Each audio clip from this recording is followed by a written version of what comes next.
Welcome to A Christian Response with me, Dave Piper, on TWR-UK. In this series, we're taking a look at how Christians are responding to some of the major issues in communities across the UK and around the world. We're finding out what motivates people to stand up for those in poverty, to tackle human trafficking, and to champion those in the latter years of their lives, amongst many other issues.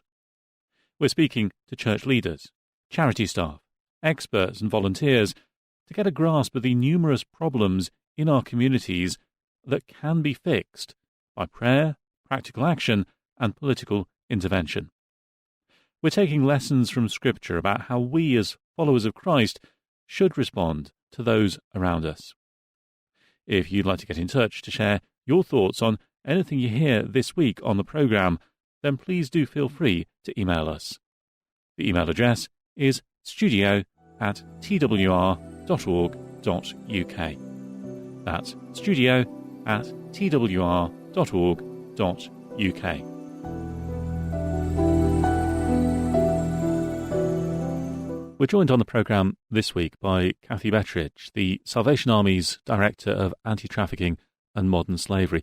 And we're talking, Kathy, about the problem of trafficking and modern slavery here in the UK. Of course, we'll all be familiar with the absolute abomination that was the transatlantic slave trade. And it can seem that slavery is something from history, but it's a very real problem today in the UK, isn't it? Absolutely it is. Years back, the abolition of slavery happened, but actually it's very apparent. And the term that's used is hidden in plain sight. And we are aware that people are being exploited illegally for profit. And they are individuals who we could be travelling next to, who we could be served by, who are literally living around us, and yet they're being exploited. And what sort of people are we talking about here? Is it primarily people from abroad? Is it primarily adults? So no, it's adults and children. The work that the Salvation Army does in supporting victims of modern slavery, we actually support adult victims of modern slavery. And it isn't just individuals who come from foreign countries. Most recently in our Year 14 report, the highest number of individuals in our service were people from Vietnam, Vietnamese, but actually British nationals are the second highest numbers that we are supporting within the services that we provide. Now that's going to come as a shock to some people. I'm sure that there can be people who were born and raised in this country who are being exploited in this way. Yes, so they tend to be individuals who are vulnerable, and the organised criminals target them. They've been involved in criminal activity or in drug trafficking. So county lines is one of the very common areas of criminal activity that a person can be involved in, where they're being requested to move drugs across counties, and younger people who could be vulnerable for all sorts of reasons, can be recruited to be involved in this activity. So when somebody is identified or comes into the service, the Salvation Army gives them extensive support. So working with the government, as we have since 2011, we will offer somebody, if they could be destitute, they will be given a house, a safe house. So they will come into our service. If they already have accommodation, then they'll potentially stay in that accommodation. But each victim, each potential victim, is given a support worker who will work with them and support them during this time of reflection and recovery. And then, as well as that, they will receive financial support, legal support, so that they can start to consider whether they would, want to take the situation to court. They will be given counselling, so that they can start to reflect and speak with a professional person about what they've been through. And then if they can't speak English, they obviously can have translation support as well. And then and medical care. So again, immediately they're linked with a doctor, and they're given the medical care that they so often need. And then if they come into our service and they have children, then the child or the children will be offered and given education whilst they're in our care. You mentioned things like safe houses and access to legal support? Because there must be a lot of fear around for people who are accessing the support you offer, because the people who've been exploiting them, the gang masters, the people who've been holding them in modern slavery, these are not nice, friendly, gentle people, are they? No, absolutely not. They're not. No, they're criminals. They're organised crime groups very often, or they're individuals who are gaining profit from somebody else. So modern slavery is a way by which somebody can be exploited for profit. If you consider, a drug, a bag of white powder, once it's sold, it's gone. But a human life can be sold and resold, and that therefore it's a very low risk but high profit activity, and individuals can recruit people. So a job can be offered to somebody who, they believe it's a legitimate job. They go through the interview process. They do all that they think is right and correct, and then very often when they come into this country, their documents are then taken from them, or they're taken because they want to photocopy them for legitimate reasons, and then not returned to them. Or they're on a visa, and the employer has paid for that visa and then will not renew it. So that they're people who want to gain from an individual, and then they come to the country, or they're recruited into a job role, and the job isn't what they expect. So, for example, the care sector is one of the rising areas of criminal activity, and we've had individuals who've come into the country, in the hopes of working in the care industry. So we had somebody, two men individually came into this country. They were picked up by the employer at Heathrow Airport, driven to where they thought the job was going to be, and then realised this isn't quite what they were expecting. Taken to a house where it was sort of a 3-4 bedroom house where there were 23, 24 other individuals living in this house. The person who'd employed them had their office downstairs. Everybody else had to share a kitchen, share rooms, as you can appreciate. And then they were out in the community offering the care to other vulnerable individuals in the community from sort of 6 o'clock in the morning through till 10 o'clock at night. Any of the payments went straight to the recruiter of this role. And that was the way that they were living for a period of time until they realised, this isn't what we were expecting. And they alerted the police, and the police did a raid on the house, and they were able to, stop this activity. But they're the kinds of ways that somebody becomes involved in modern slavery.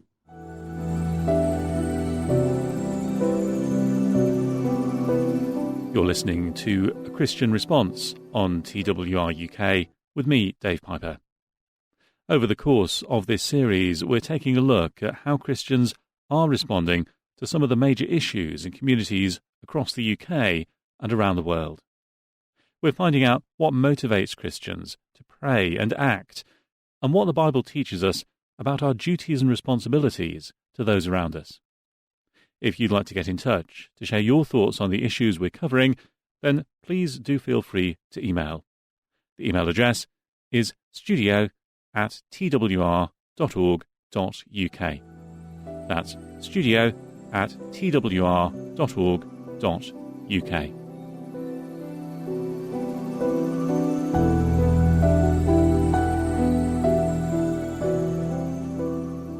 It must be incredibly difficult and incredibly brave decision for people to take to contact the police in these cases, because they may well be from countries where they don't have quite the same model of policing as ours, or they may have been told by the people exploiting them that if they do go to the police, they'll be the ones in trouble. Yeah, absolutely. And that is what holds somebody in this situation, for those very reasons, that they're anxious about what would happen if they reported it to the police. Sometimes the individual will escape, and a member of the public will realise something's not quite right and then report it to the police on their behalf. But you're right. Although the numbers have grown over the time that we've been supporting individuals, so year 14, we've been able to support just under 27,000 individuals since 2011. But those numbers during this year have dropped slightly, and that is because we believe people are anxious about, declaring that potentially they could be in a situation of modern slavery, for fear of all that you've said, that they may be sent back to their country where it's not safe, or where they just because they've accepted a job opportunity, there's a sense of shame as well, that they are returned and they feel shameful of what's happened. So they don't always report. But the police are very, well rehearsed and trained now in spotting somebody who could potentially be a victim of modern slavery.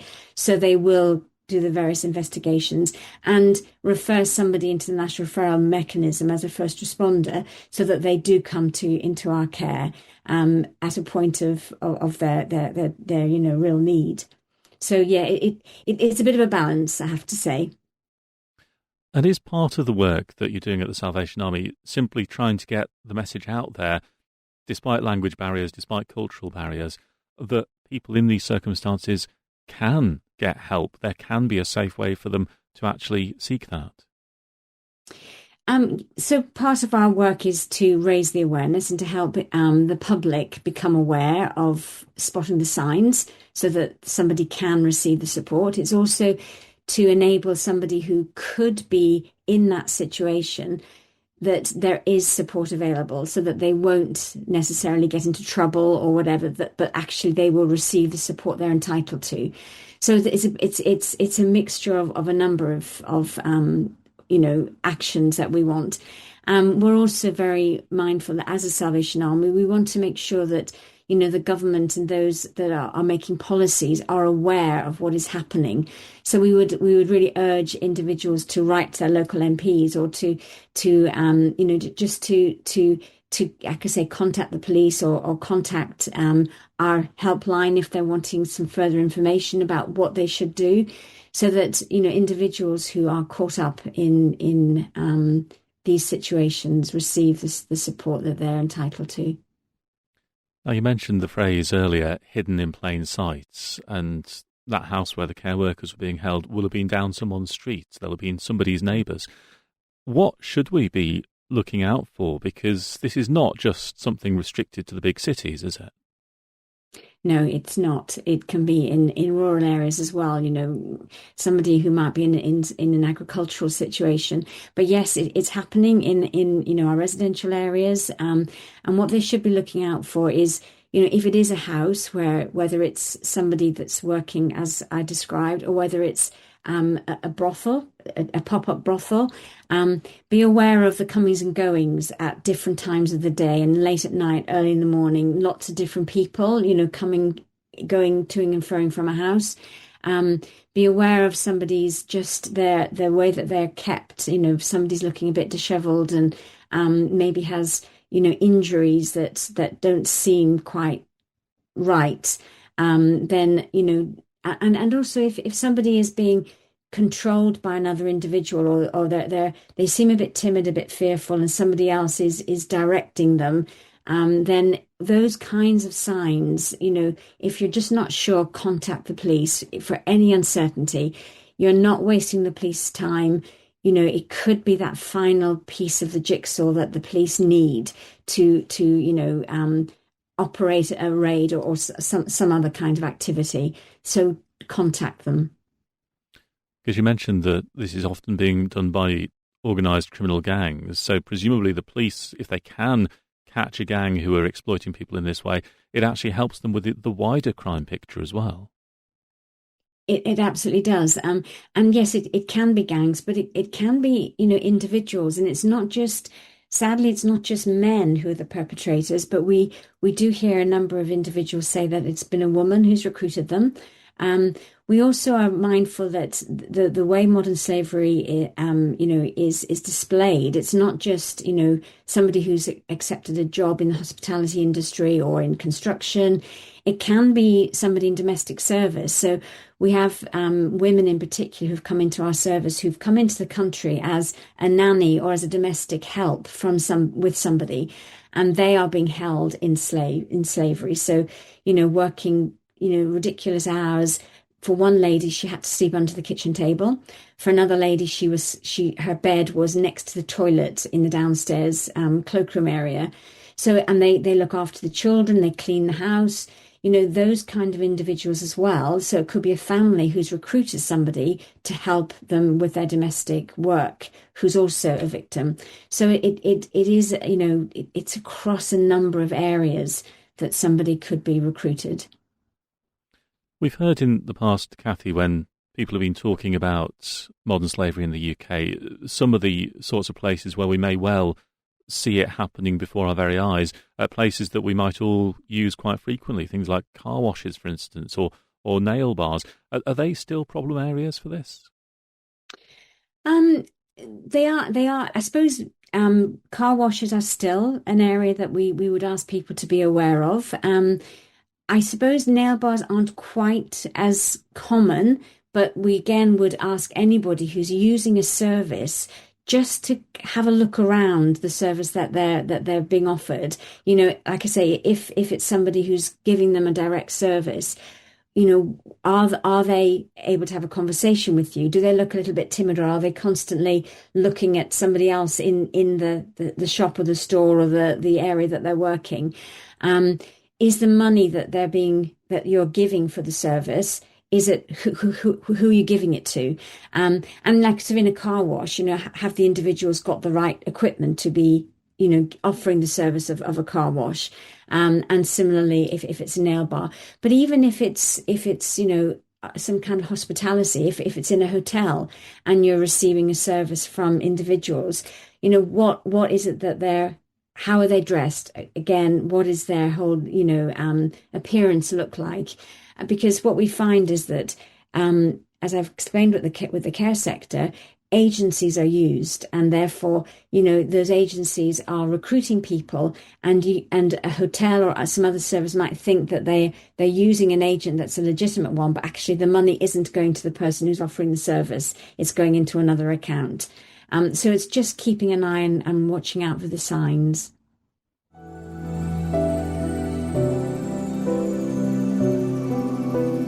You're listening to A Christian Response on TWR-UK with me, Dave Piper.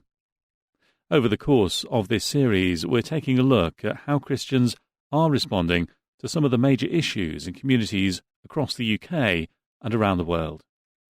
We're finding out what motivates Christians and what the Bible teaches us about our duties and responsibilities to those around us. If you'd like to get in touch to share your thoughts on the issues we're covering, the email address is studio@twr.org.uk. That's studio@twr.org.uk.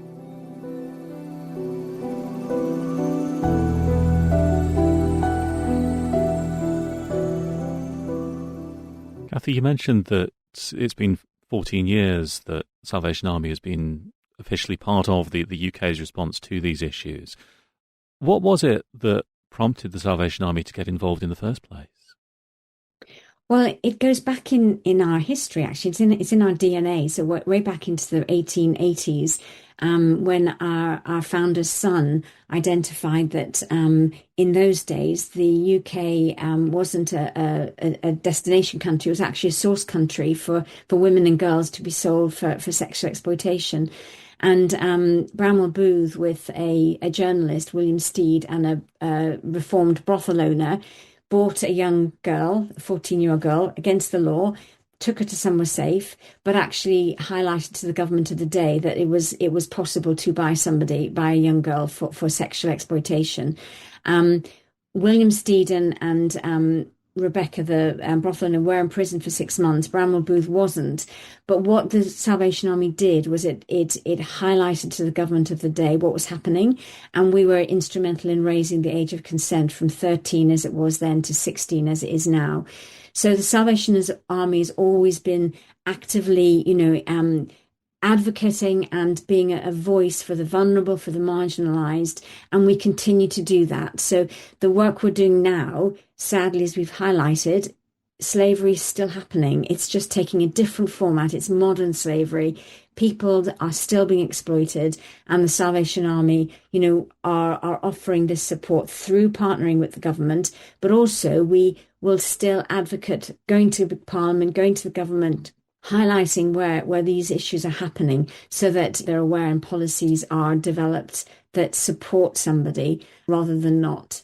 And when it comes to people who have been rescued out of these awful situations, is it enough to just get them back on their own 2 feet and get their legal situation in the country sorted out? Is there more to it than that? Do you think there's almost more of an emotional, more of a spiritual answer that's needed for them as well? Yeah, I mean, obviously somebody is for the whole person, they're spiritually, physically and emotionally, their needs need to be met. And as a Christian church, as a charity, we would want to ensure that those needs are, somebody's whole needs are met. So we, as a Christian church, we encourage our Salvation Army churches to become involved. So, as a first responder organisation, we have individuals who are volunteers who are a first responder, and they are trained to support somebody when they're initially identified as a potential victim, and they will help that individual tell their story, and that story is captured, so it's then put into the framework, the national referral mechanism, which helps the authority make the decision. So our churches are involved as volunteers.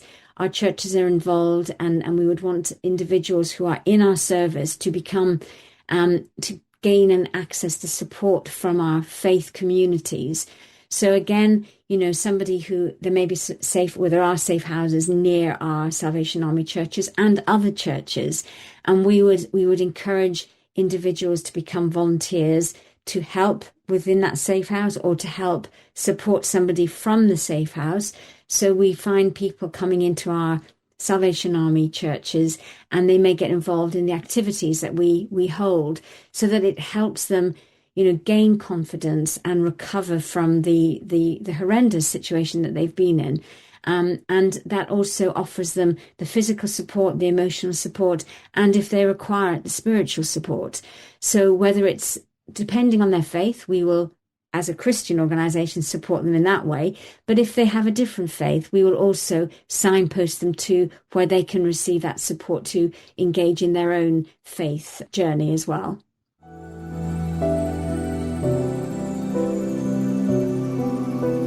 You're listening to A Christian Response on TWR-UK with me, Dave Piper. We're finding out what motivates Christians to pray and act, and what the Bible teaches us about our duties and responsibilities to those around us. If you'd like to get in touch to share your thoughts on the issues we're covering, the email address is studio@twr.org.uk. That's studio@twr.org.uk.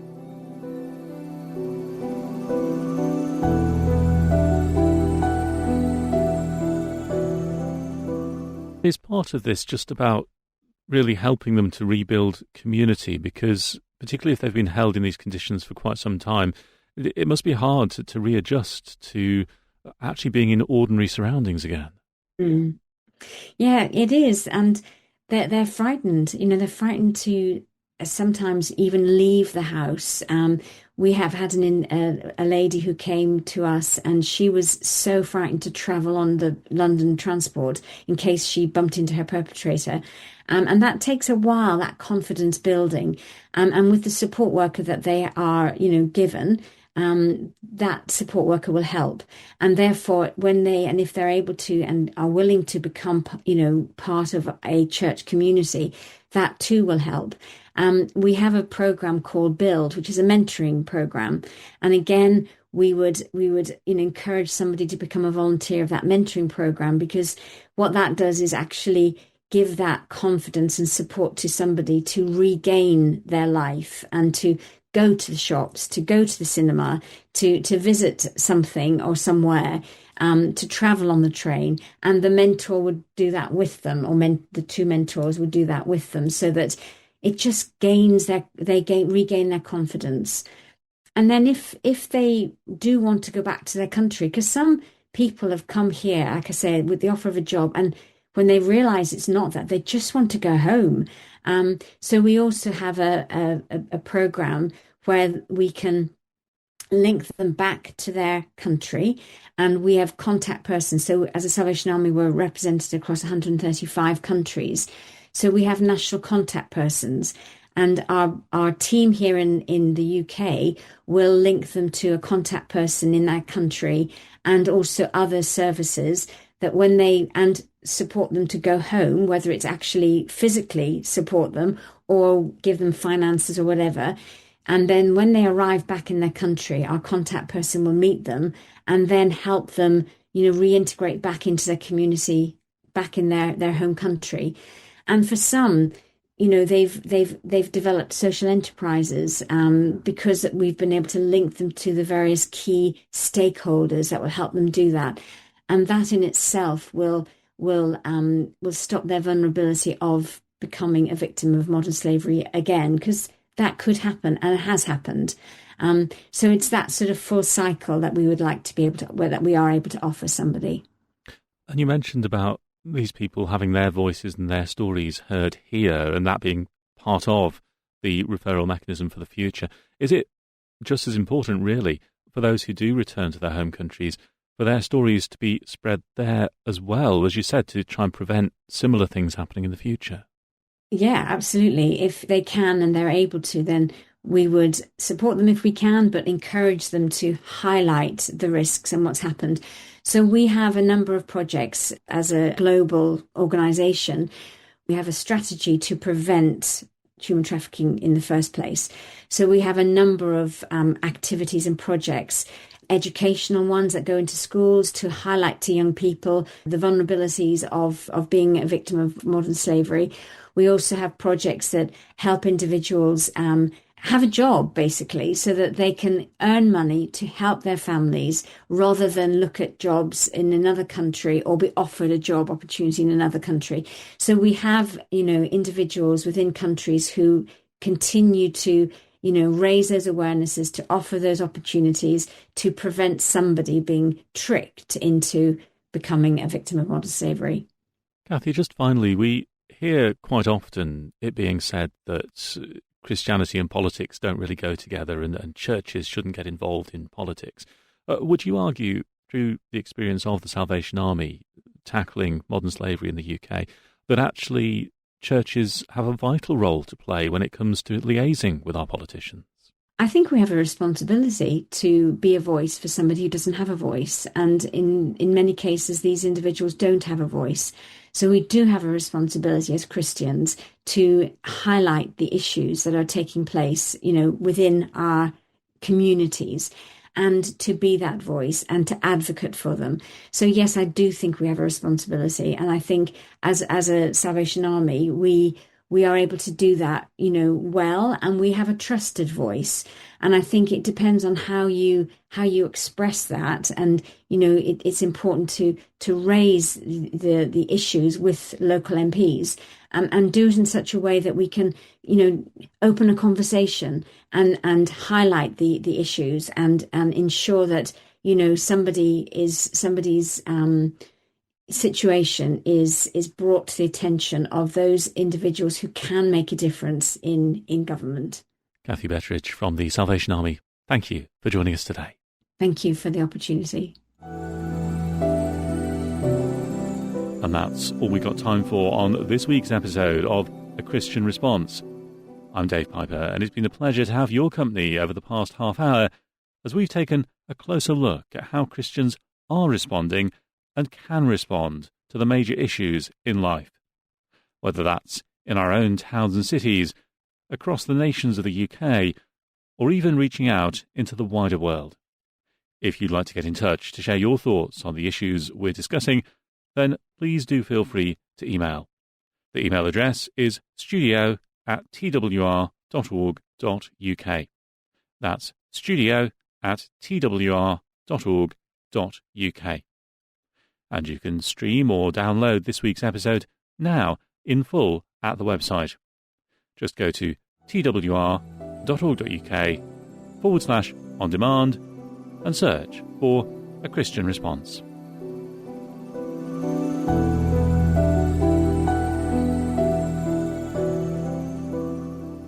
This podcast is a production of Transworld Radio UK. For more information, go to our website at twr.org.uk.